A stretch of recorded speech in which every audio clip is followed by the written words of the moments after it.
मूसलाधार बारिश होने की वजह से काफी घंटों तक लोगों को करना पड़ा इंतजार।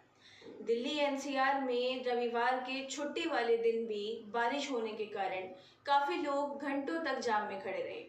देखा गया कि काफी गाड़ियां तो रेंगती हुई नजर आई। पानी भरने के कारण इतना जाम रहा कि दिल्ली ही नहीं, फरीदाबाद, नोएडा, गुड़गांव जैसी जगह पर भी लोगों को घंटों तक इंतजार करना पड़ा। मौसम के बाकी हाल को जानने के लिए एसआर नेशनल न्यूज़ पे आप हमारे साथ जुड़े रहिए। मैं हूं आपके साथ निकी।